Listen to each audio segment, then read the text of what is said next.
You don't have a time problem. Back-to-back meetings, endless messages.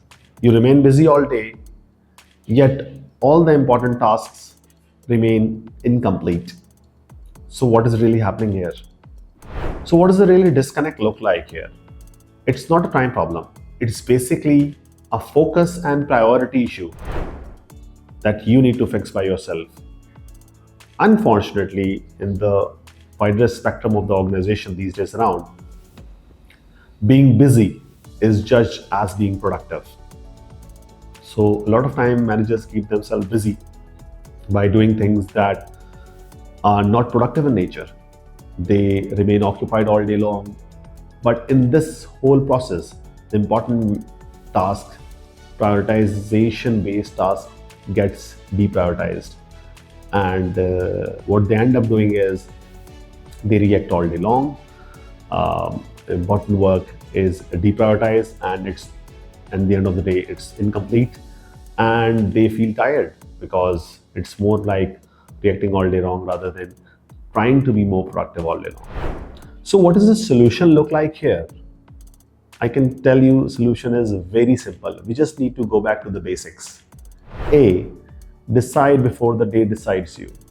Pick 2-3 key prioritization items or key deliverables instead of a big list of 20-30 tasks. That's one. Number 2, control your availability. Not everything has to be instantaneous. Not every invite has to be replied at the very moment. Take your time and deal accordingly.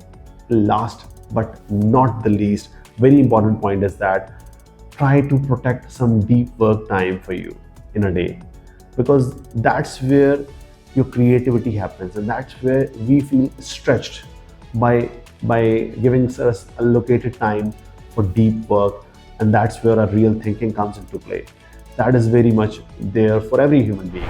So in order to conclude this video, I would again emphasize the importance of time. Time is very important, but apart from that, you don't need a lot of time. You actually need to control how you are using time. And in order to do so, we all need a better prioritization of our useful work hours. At times, people feel drained while doing tasks in the second half of the day because they have a lot of meetings in the first half. So it's more productive to do all the thought-provoking, all the creative work in the first half rather than doing recurring meetings in the first half.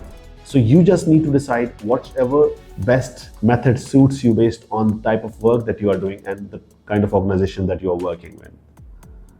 It's more about controlling your time better.